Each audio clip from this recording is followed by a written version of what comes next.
Welcome to Above Par. I'm your host, Kathy Hartwood. I show you how to take more of your talent to the golf course without practicing harder, taking more lessons, or buying new equipment. I show you how to end the frustration of underperforming so you can start playing to your potential. This is where you are going to learn how to think above par so you can play below par. Let's get to it. Hello, my golf friend. Welcome back to Think Above Par. I am super happy that you are here. Today, I want to talk about your progress and your growth relative to the game of golf. And for you, this might sound like lower scores, more wins, higher placement, hitting it further, a lower handicap perhaps. That's typically what we think about when we're playing the game of golf. What we do is we have a tendency to think there's a direct correlation between the amount of effort that we put in and the results that we see. And the way that we measure these results is usually in numbers. It's going to be score, handicap, distance, placement, whether we finish first, we finish in the top 10, qualifying for something that we didn't qualify in last year. And sometimes we see these gross and these results, and sometimes we do not.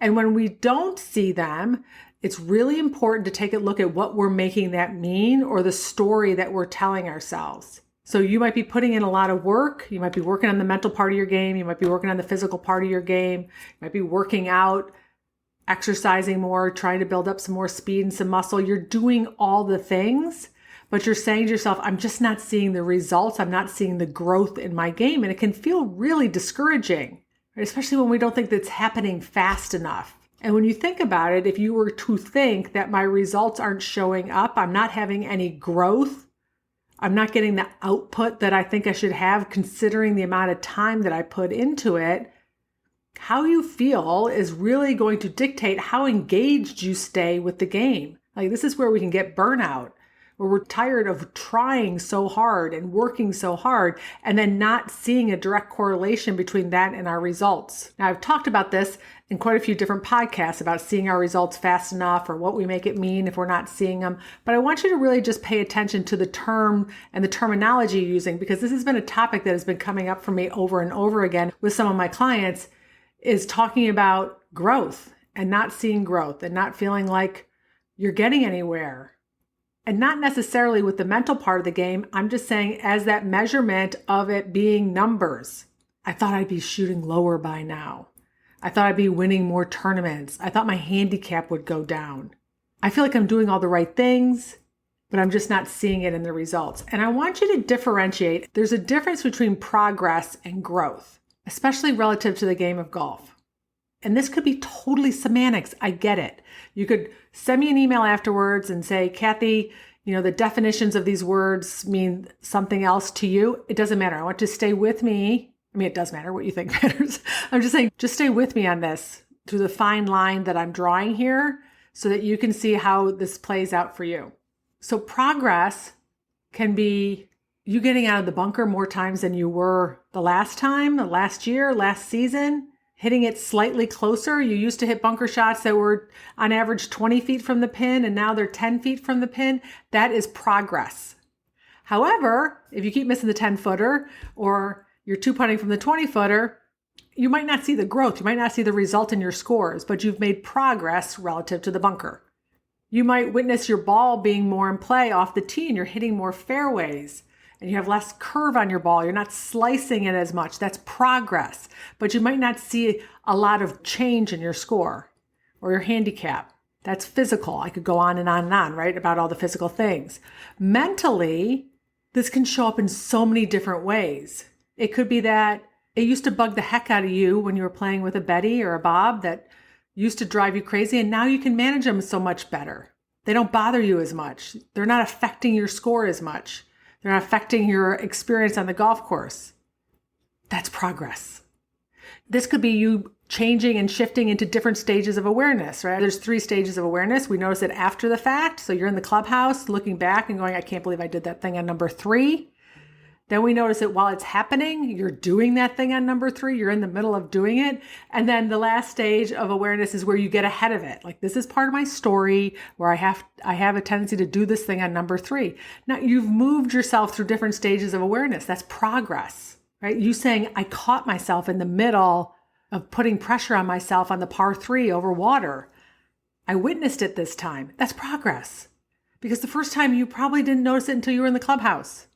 It could be like, now I have a game plan for when I'm standing over the ball on the par 3 with the shot over water. You being ticked off for 3 holes instead of 5 holes is progress. You being able to pivot back to the present moment when your brain goes and focuses on the score more times than it used to, progress. You signing up for more tournaments when you used to avoid them in the past is also progress. Let me keep going so I don't have to keep saying the word progress every time. 3-putting less anxious over the start of a round. Instead of 3 holes or 4 holes to settle down, now it takes you 2.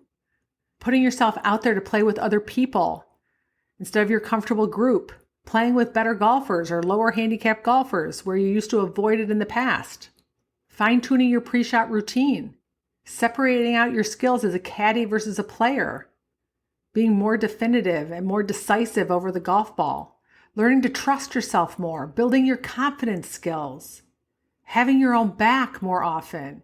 Stepping into a round feeling intentional about what you're going to think and how you're going to feel that day. Setting on attention to be 18 proud at the end of the round. Making numbers more neutral. So after the round, your life experience is different. You're not ticked off and mopey and no fun to be around. That is all progress. And it might not appear in the bottom line. You might not see it in a shift in your handicap. You might not see it as a lower score. You might be able to do all those things and still not win the tournament because that's golf. But that doesn't mean that you haven't made progress. Because when you look at only the bottom line, when you're only looking at the growth, when you're only looking at the numbers, you're missing all the things that your work is paying off, that are moving you closer, that are shifting your experience, that's shifting the way that you feel on the golf course. There are things that you want to give yourself a high five for. Because if you keep stacking up progress after progress and you give yourself wins and you recognize it, the growth will happen. The shifts will happen. They're just going to happen in the timeline they're going to happen. But you want to catch yourself feeling defeated or in despair because the story that you tell yourself is you're not seeing the results that you thought you'd see given all the work that you're putting in. I want you to go back and look for all the moments that you are actually making progress, that you are moving closer. And I promise you, if you are doing mental work on a consistent basis, there is no downside to that. There's zero downside. There's only upside because it is going to shift your experience, meaning how you get to feel. And if you are going into the game of golf in a more positive, beneficial emotion, the impact can only be positive on your golf game. There is no way that it's better for your golf game for you to hit a shot from anger or pressure or anxiety versus calm or certain or confident or hopeful. No way. I'm not saying that you can't have a decent result, but on a consistent basis, day in and day out, round after round, shot after shot, there is no way that those positive, beneficial, useful places, emotions, or experiences is not going to greatly impact your experience on the golf course and the growth that you have within the game of golf. All right, my friends, I want you to find the progress that you are making mechanically, mentally, physically, course management. Find the progress, even if you aren't seeing the growth. Because if you keep focusing on the numbers and how they're making you feel crappy, that is not going to breed an environment for you to have more growth. You're going to be in despair and defeated and feel negative, feel like quitting, feel like burnout, tired of trying. When sometimes all it takes is one little shift in the way that you look at things, when you start realizing that, you know what, actually I've had a lot of progress and I trust that eventually I will see the growth. All right, my friends, if I can help you in any way, make sure you get on my list at kathyhartwood.com/join so you can be on top of all the new programs I have to offer. All right, and I'll talk to you next Wednesday. Bye.